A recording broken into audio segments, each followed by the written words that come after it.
आसक्त असंगता की शिक्षा महाराज वायु से ली। आत्मा आकाश की भांति अनादि है, अविनाशी है, सर्वव्यापी है। आकाश से ये शिक्षा ली, अग्नि से भी शिक्षा ली, चंद्रमा से भी शिक्षा ली। 24 गुरुओं का वर्णन किया महाराज। और इसके बाद में कृष्ण उद्धव का बड़ा सुंदर सुंदर यहाँ संवाद चला है। 26 प्रश्न करे हैं भगवान ने। 26 प्रश्नों का उत्तर एक साथ दिया है। इससे आगे ही उद्धव नदे माध्यम सुलभम सुदुर्लभम, यह मानव शरीर सब फलों का मूल है, दुर्लभ है, संसार सागर से तरने की नौका है, गुरु इसके चलाने वाले हैं, मेरा स्मरणीय अनुकूल वायु है। ऐसी सुविधा मिलने पर भी संसार सागर से जो तरने की कोशिश नहीं करता है वह आत्मघाती माना जाता है। इस प्रकार उद्धव को उपदेश देकर के भगवान श्री कृष्ण ने कहा है उद्धव तुम्हारे मन में और कोई प्रश्न? उद्धव बोले ना प्रभु, मेरा जीवन धन्य हुआ। भगवान कृष्ण की चरण पादुका ले ली उद्धव ने, सिर पर धारण की, बद्रीनाथ चले गए। इधर भगवान श्री कृष्ण एक पीपल वृक्ष के नीचे विश्राम कर रहे हैं। वहां उसी समय पर वह शिकारी आ गया, घुटने के ऊपर पैर को कर रखा है और बताते भगवान कृष्ण के चरण में पद्म था। और शिकारी आया और जो पद्म था वह हिरण के नेत्र जैसा चमक रहा था। तीर छोड़ दिया। भगवान ने अपनी लीलाओं का स्मरण कर लिया राजा परीक्षित। और जैसे भगवान ने अपनी लीलाओं का स्मरण किया उसी समय भगवान के पास में दारुक नाम का सारथी, भगवान का सारथी दारुक, वो आ गया। रथ में विमान लेकर के भगवान उसमें बैठ गए, गोलोकधाम में चले गए। भगवान के जाने के बाद में तुरंत वहां कलयुग का घोर आगमन हो गया। जब घोर कलयुग आएगा वर्ण व्यवस्था नष्ट भ्रष्ट हो जाएगी।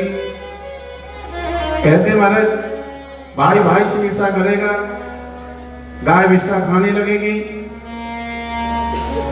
गंगा यमुना में जल नहीं रहेगा तो जल स्तर घट रहा है, गोवर्धन पर्वत अपने आप नीचे चला जाएगा। कलयुग के वो दोष और गुण का वर्णन किया। और आचार्य सुखदेव जी ने कहा ही राजा मैं मरूंगा, यह पशु बुद्धि है, अज्ञान है, ये तुम मरोगे नहीं। पहले शरीर नहीं था, वास्तव में परीक्षित तुम शरीर नहीं हो। घटाकाश महाकाश दो लगते हैं, लेकिन जब घड़ा फूट जाता है तो घटाकाश महाकाश में मिल जाता है। लेकिन वह तो पहले भी था, केवल घड़ा उसकी उपाधि बन गई और वह नष्ट हो गई। ऐसे जीव ब्रह्म है, पहले भी ब्रह्म था, केवल अज्ञानता के कारण मरण धर्मा बन गया। परीक्षित तुम मृत्यु से परे हो, इसीलिए आपको मेरे साथ बोलना है। आप सब बोलेंगे अहम ब्रह्मम परम धामम। आप पहले बता दीजिए, सीधे बैठिए। हनुमान जी, पवन जी, बजरंग सीधे बैठिए। बोलो ओम अहम ब्रह्म परम धामम ब्रह्माणम परमं पदम। ऐसे कहा। और राजा परीक्षित ने भगवान सुखदेव जी को प्रणाम किया। सुखदेव जी ने राजा परीक्षित को अपने पास बुलाया। अब तक दूर से ही कथा सुना रहे थे, दूर से आशीर्वाद दे रहे थे, वरद हस्त नहीं रखा। अच्छे संत अच्छे ब्राह्मण जल्दी से हाथ नहीं रखते, अपनी पास बुलाया, सिर पर हाथ रख दिया।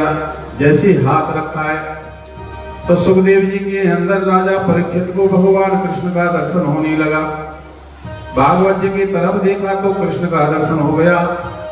ऊपर देखा तो कृष्ण, नीचे देखा तो कृष्ण, व्यास जी के नीचे देखा तो कृष्ण, दाएं देखा तो कृष्ण, बाएं देखा तो कृष्ण, चारों तरफ देखा तो कृष्ण ही कृष्ण का दर्शन हो रहा है। विश्वास हो गया राजा परीक्षित को, जब सभी जगह कृष्ण है तो मेरे अंदर भी कृष्ण है और तक्षक नाग के अंदर भी कृष्ण है। फिर मैं मृत्यु से क्यों भय मान रहा हूं? मुझे निर्भय हो जाना चाहिए। आचार्य सुखदेव जी ने ऐसी ऐसी कथाएं सुनाई राजा परीक्षित को। राजा परीक्षित निर्भय हो गया। जो भय हो रहा था कि मुझे तक्षक नाग दंश मार देगा, मेरी मृत्यु हो जाएगी, वह भय जो था वह निकल गया।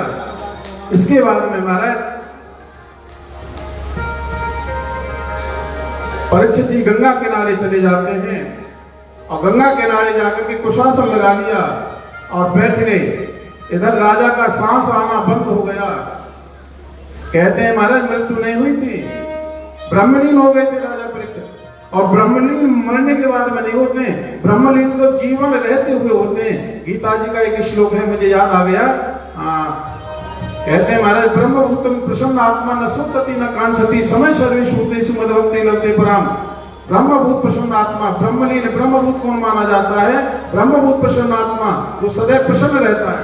घाटा आ जाए तो प्रसन्न, लाभ हो जाए तो प्रसन्न, राजी हम उसी में जिसमें तेरी रजा है। ब्रह्मभूत प्रसन्न आत्मा न सोचती, सोच नहीं करता है, न कांक्षति, जिसकी कोई कामना नहीं है। भगवान कहते हैं ऐसा भक्त मुझे प्रिय है।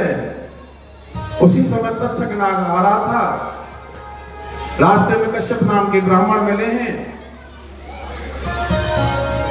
और वह मानव रूप में खड़ा हो गया। वह तक्षक नाग इच्छाधारी नाग होते हैं ना, तो उस ब्राह्मण से कहा भाई तुम कहां जा रहे हो? बोले राजा परीक्षित को तक्षक नाग दंश मारेगा।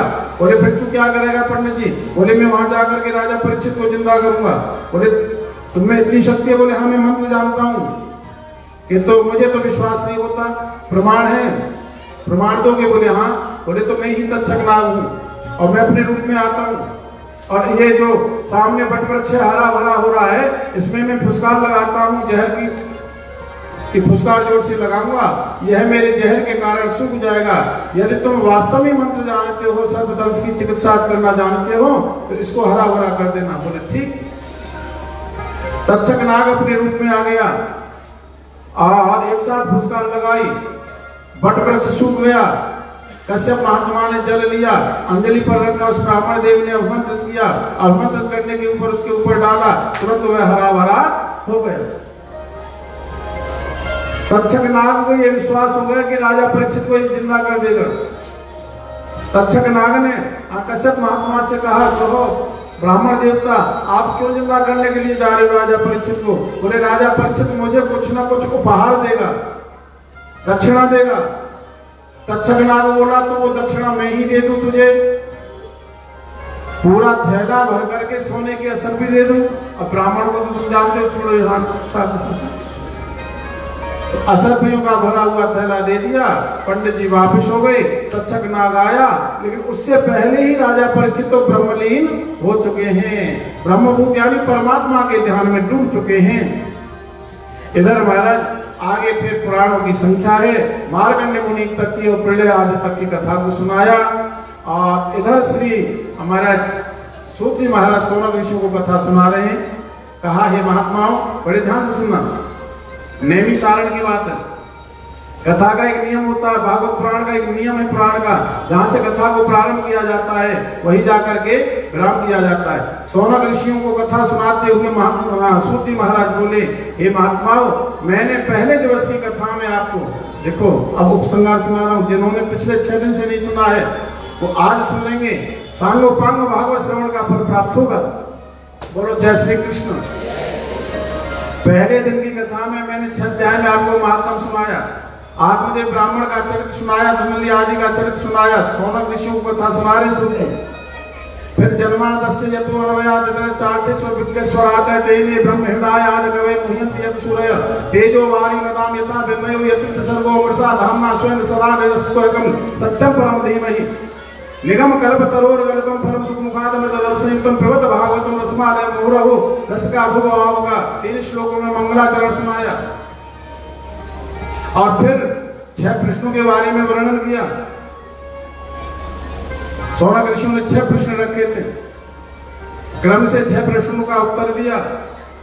भगवान के 24 अवतारों की कथा सुनाते हुए भागवत जी की रचना के बारे में वर्णन किया। व्यास जी को जो असंतोष हो गया था, इससे आगे परीक्षित जन्म की कथा को सुनाया। भीष्म स्तुति का आनंद लिया आपने। फिर परीक्षित के राज सिंहासन के बारे में वर्णन मैंने व्यासपीठ से किया। राजा परीक्षित दिग्विजय करने के लिए गए, सभी के महात्मा के गले में मरा हुआ सांप डाल दिया, संगी ऋषि ने श्राप दे दिया, इति लंघित मर्यादम तक्षक सप्तमे हनि। राजा परीक्षित को पता लगा, गंगा किनारे जाकर के शुक्रताल की पावन धरा पर जाकर के बैठ गए। संत महात्मा आने लगे, उसी समय सुखदेव जी आ गए। तत्रा भगवत भगवान व्यास पुत्र यदरच्चयु कामट मानो अपेक्षा लक्ष्य लिंगो निजलावत दुष्टो व्रतस्य वाली रघुदूत वेश। राजा परीक्षित ने गुरुदेव को प्रणाम किया, सुखदेव के सामने प्रणाम करते हुए निवेदन किया, अतः प्रक्षामी संसिद्धम योगनाम परमम परम। महाराज आप तो योगियों के भी योगी हैं, मैं आपसे प्रश्न करना चाह रहा हूं, जो मृग मानस सर्वथा जो शीघ्र मरने वाला उसको क्या करना चाहिए? आचार्य सुखदेव जी ने फिर बताया जो शीघ्र मरने वाला है उसको परमात्मा का भजन करना चाहिए। राजा परीक्षित ने कहा परमात्मा का भजन कैसे किया जाए? आचार्य सुखदेव बोले जिता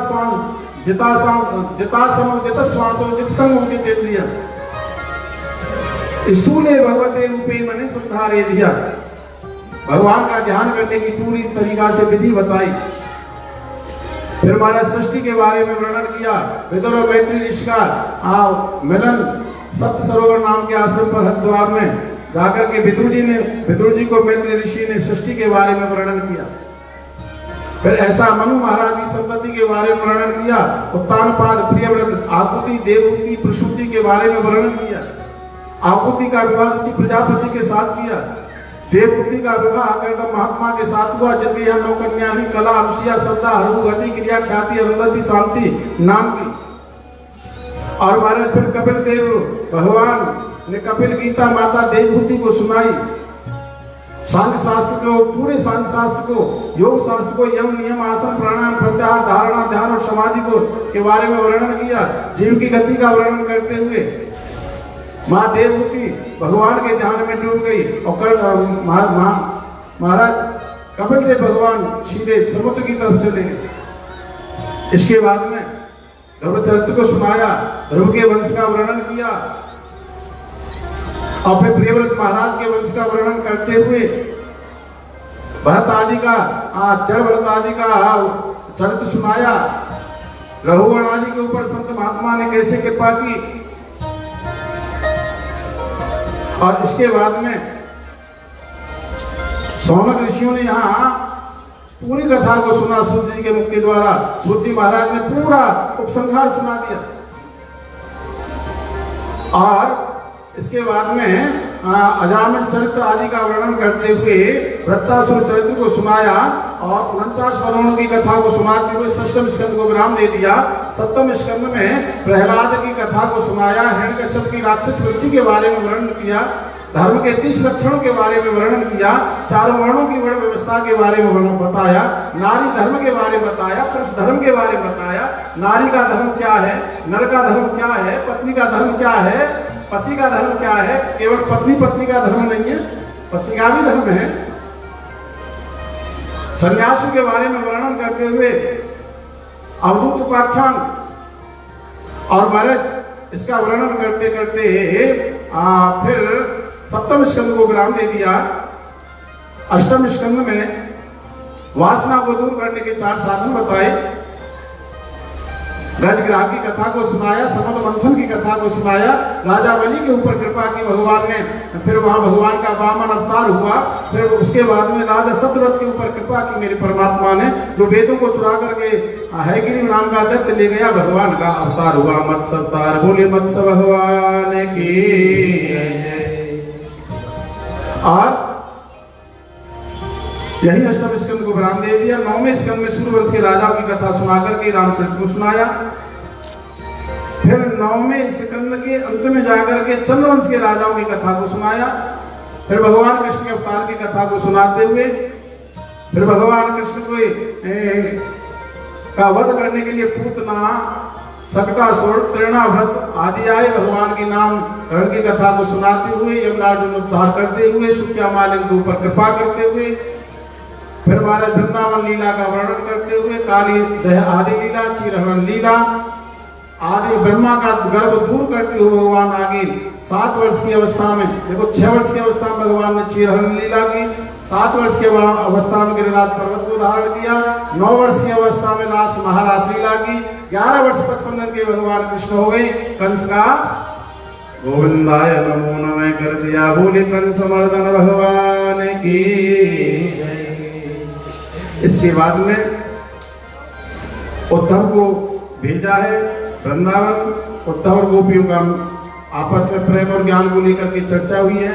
उद्धव ज्ञान का ज्ञान निर्मूल हो गया। उसके बाद में रुक्मणी और कृष्ण की विवाह की कथा को आपने सुना। फिर मैंने आपको सुनाया भगवान गोविंद की 16,108 विवाहों के बारे में। फिर रुक्मणी के साथ विनोद हुआ। उसके बाद में राजा नल के ऊपर कृपा करते हुए फिर आगे धर्मराज युधिष्ठिर के राजयोग के बारे में वर्णन किया। फिर भगवान कृष्ण ने सुदामा के ऊपर जो कृपा की उस कथा को आपने सुना। और सूर्य ग्रहण के पर्व पर कुरुक्षेत्र में तीनों परिवार आए, गोपियों से मिलन हुआ।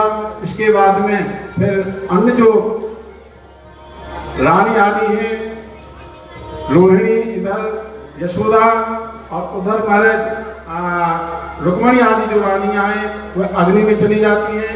और भगवान की पूरी कथा को सुनाते सुनाते राजा परीक्षित के मोक्ष को सुनाया। और हे महात्माओं, निमग्ना नाम यथा गंगा देवानाम अच्युतो यथा वैश्वानाम यथा समूह प्राणानाम। कहते हैं जैसे नदियों में गंगा, वृक्षों में पीपल, वनस्पति में तुलसी, वर्णों में ब्राह्मण, पशुओं में गाय, ऐसे ही पुराणों में भागवत श्रेष्ठ है। भागवत से बढ़कर के ज्ञान का कोई श्रेष्ठ प्रकाशक नहीं है। जो भागवत के शरण में आ जाता है उसका जीवन धन्य हो जाता है। 4 अक्षर हैं भागवत, भासे भक्ति, गासे ज्ञान, वासे वैराग, तासे त्याग।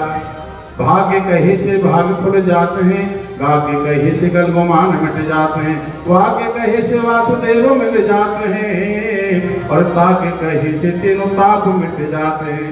एक अक्षर के कहे थे और ये लोग छूट जात, और द्वय के कहे थे भाव द्वैत मिट जाते हैं। अरे प्रभु की कृपा से कहूँ सत्ता हूँ सुन ले, तो वैकुंठ को निवास खास ताहे मिल जाते हैं। बोले वृंदावन बिहारी लाल की जय। अब मेरे साथ आप भागवत जी का अंतिम श्लोक जरूर बोलेंगे सब मिलकर के। नाम संकीर्तनम यस्य, नाम संकीर्तनम यस्य, सर्व पाप प्रणाशनम, सर्व पाप प्रणाशनम, प्रणामो दुख शमनम, प्रणामो दुख शमनः, तम नमामि हरिं परम, तम नमामि हरिं परम। हरे राम हरे राम, हरे राम, हरे राम, राम राम हरे हरे, राम राम हरे हरे, हरे कृष्णा, हरे कृष्णा, हरे कृष्णा, हरे कृष्णा, कृष्णा कृष्णा हरे हरे, कृष्णा कृष्णा हरे हरे। समय के अभाव के कारण मैंने उपसंहार को एक्सप्रेस बन करके आपको सुनाया। हाँ, कहीं आप नाराज मत हो जाना, मैंने बहुत जल्दी उपसंहार सुनाया। आजकल उपसंहार को कुछ वक्ता कंजूसी कर जाते सुनाने में, तो मैंने सोचा उपसंहार सुना दूं। भगवान की जितनी कथा व्यासपीठ पे बैठते हुए मुख से निकल जाए उतना ही अच्छा है। सज्जनों, पहले तो मैं इस परिवार का साधुवाद करना चाहता हूं। आदरणीय भाई पवन जी, आदरणीय भाई बजरंग जी, आदरणीय भाई हनुमान जी, तीनों भाइयों के लिए और तीनों गृहिणी अपना समय, अपना धन, अपना मन, अपना तन यहाँ हासिल इनकी जन्मभूमि पर आकर के श्रीमद् भागवत की कथा का आयोजन कराया। दिल्ली में इनके पास निवास की कोई कमी नहीं है, वहाँ धर्मशालाओं की कमी नहीं है। जगह जगह बड़ी बड़ी अच्छी धर्मशाला बनी हुई है। दिल्ली में भी ये तीनों भाई करा सकते थे, लेकिन जन्मभूमि को इन्होंने इतना महत्व दिया है। यहाँ आकर के अपने व्यापार की भी चिंता न करते हुए यहाँ भागवत की कथा का रसपान स्वयं ने किया और पूरे नगरी को कराया। यहाँ के सभी देवी देवताओं को कराया, यहाँ के जो देव स्थल है उनको कराया। इस परिवार के लिए आप सभी से मैं निवेदन करूंगा, एक बार ताली बजा करके आप बिल्कुल कंजूसी न करते हुए कल तक ध्वनि जब तक मैं बोलता रहूँ तब तक ताली बजती रहे। इस परिवार के लिए बहुत बहुत साधुवाद। भगवान से प्रार्थना करो, हे प्रभु के परिवार ऐसे ही फलता फूलता रहे, धर्म वहाँ अपने ये स्थान आगे लेता रहे, धन बढ़ता रहे, शरीर निरोग रहे और वंश वृद्धि होती रहे। भगवान से यही प्रार्थना, मैं जब तक बोलता हूँ ताली बजती रहनी चाहिए, नहीं गलत बात। और आप सभी श्रोताओं को भी मैं बहुत बहुत साधुवाद देता हूँ व्यासपीठ से। आपने अपने कीमती समय को नष्ट किया और यहाँ आकर के इस पांडाल की शोभा को बढ़ाया। आप सभी श्रोताओं के लिए व्यास शक्ति से बहुत बहुत आशीर्वाद। आप निरोग रहें, यशस्वी रहें, धनवान रहें।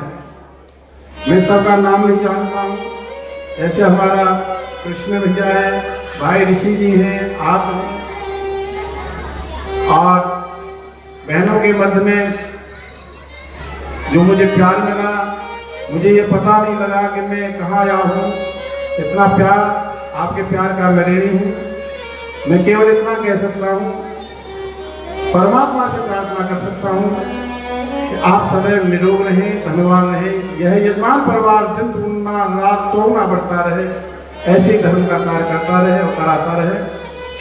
और 7 दिन के अंतराल में मेरी वाणी के द्वारा कोई ऐसा असली शब्द निकल गया हो जो आपके हृदय में चोल कर रहा हो, तो बहने मुझे अपना छोटा भाई मान करके, भाई लोग अपना मुझे भैया मान करके, और वृद्ध मुझे अपना पुत्र मान करके मेरे ऐसी शब्दों की तरफ हृदयांगन, उन शब्दों को हृदयांगन मत करना। संगीत आचार्यों के सहयोग के द्वारा मेरी तो वाणी भी बड़ी कर्कशा है। बहना 5 मिनट बैठ जाओ बेटा, 5 मिनट का समय लूँगा, ज़्यादा नहीं। मेरा निवेदन है, प्रसाद बांटना शुरू न करें, अभी प्रसाद वितरण न करें, 5 मिनट का समय लूँगा।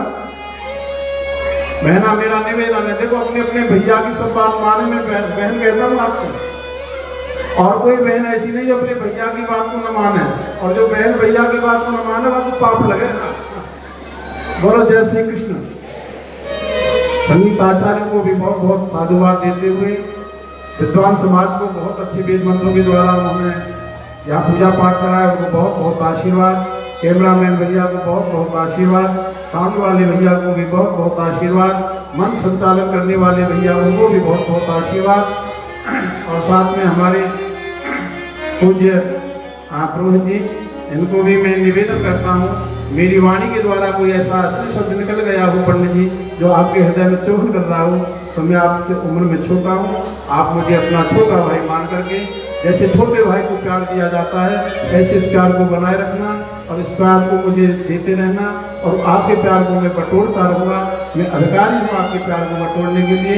इन्हीं शब्दों के साथ मैं आपसे एक निवेदन करूँगा, कल यज्ञ होगा, अपने साथ एक गोला लेकर के आएंगे, और केवल यजमान परिवार, तीनों भाई और तीनों भाइयों की पत्नी व्यास गद्दी की तरफ आएंगे, पूजन करेंगे। सभी से मेरा निवेदन है, व्यास गद्दी पर कोई नहीं आएगा, जिसको भी पूजन करना हो भागवत जी का, देखो आपके सामने भागवत जी की पोथी रख दी जिसका नित्य पाठ हुआ है, यहाँ आप तिलक करें, और जो भी कुछ आपकी श्रद्धा हो, चढ़ाएं न चढ़ाएं तो हम कुछ नहीं कहेंगे। और उन्हीं शब्दों के साथ मैंने आपसे 5 मिनट मांगा, केवल एक छोटी सी विदाई। कुछ न तुम्हारा ले जाएंगे, बीतेगी रात चले जाएंगे, बीतेगी रात चले जाएंगे, याद तुम्हारी रह जाएगी, याद तुम्हारी रह जाएगी, अपने अपने घर जाएंगे, बीतेगी रात चले जाएंगे, गाँव भी देखे हैं, शहर भी देखे हैं, हजारों देखे हैं, न तुमसे देखे हैं, हजारों देखे हैं, न तुमसे देखे हैं, प्यार मिला हम सबको इतना भूल नहीं पाए, हम भूल नहीं पाए, याद करोगे जब भी हमको, याद करोगे जब भी हमको, ज्ञान की गंगा फिर नहाएंगे, बीतेगी रात चले जाएंगे।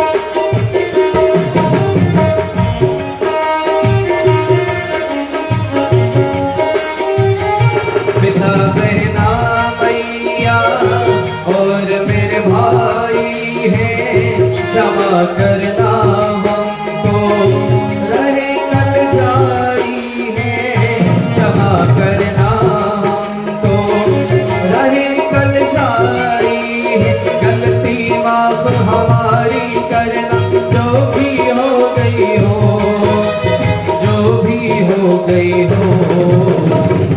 दुआ करेंगे प्रभु से जल्दी, दुआ करेंगे प्रभु से जल्दी, लौट के दर्शन फिर आएंगे, बीतेगी रात चले जाएंगे, अपने अपने घर जाएंगे, बीतेगी रात चले जाएंगे।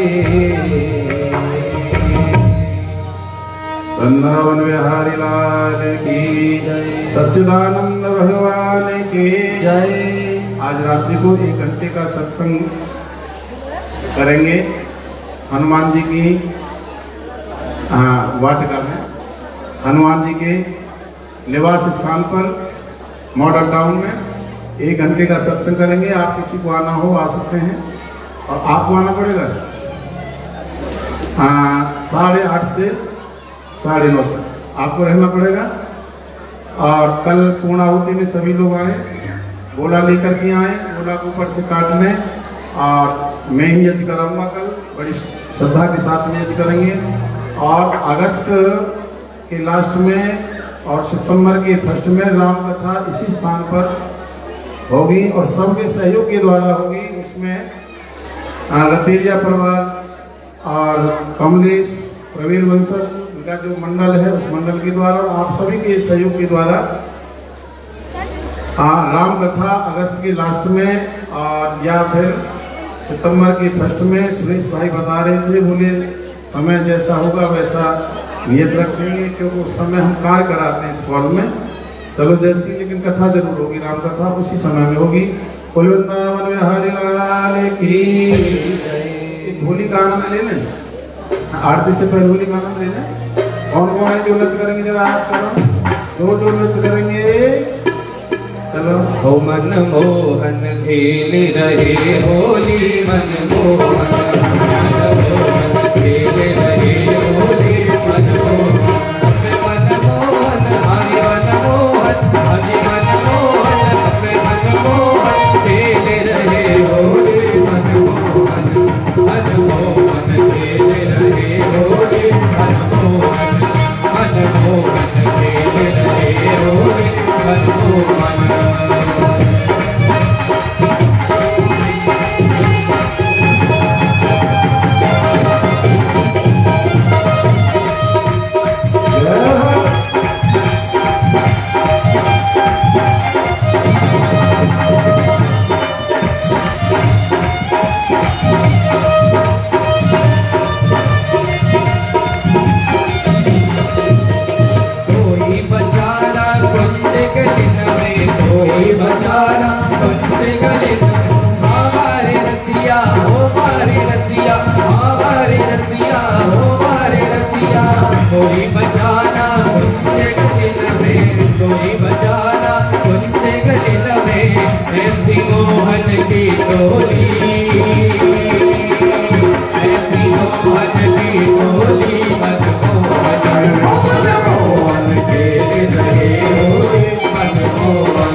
मारूं मैं तो पे मारूं पिचकरा कान गोरी गोरी में तो पे मारूं पिचकरा कान गोरी गोरी अरे होरी मेरा होरी में होरी मेरा होरी में तो पे मारूं मैं तो पे मारूं पिचकरा कान गोरी गोरी तो पे मारूं पिचकरा कान गोरी गोरी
में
तेरी आरती गाऊं बाके बिहारी तेरी आरती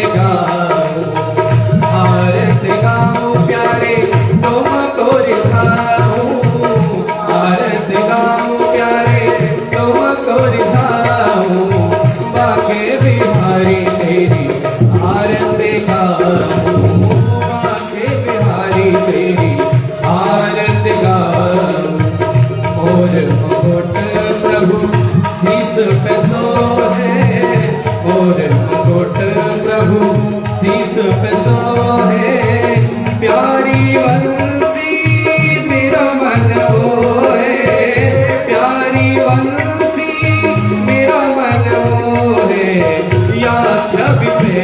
बले हारी में जाऊं बाके बिहारी तेरी आरती गाऊं चरणों से निकली गंगा प्यारी चरणों से निकली गंगा प्यारी जिसने सारी दुनिया तारी जिसने सारी दुनिया तारी उन चरणों में मैं शीश झुकाऊं बाके बिहारी तेरी आरती गाऊं व्यास अनाथ के नाथ आप हो व्यास अनाथ के नाथ आप हो सुख दुख जीवन प्यारे साथ आप हो सुख दुख जीवन प्यारे साथ आप हो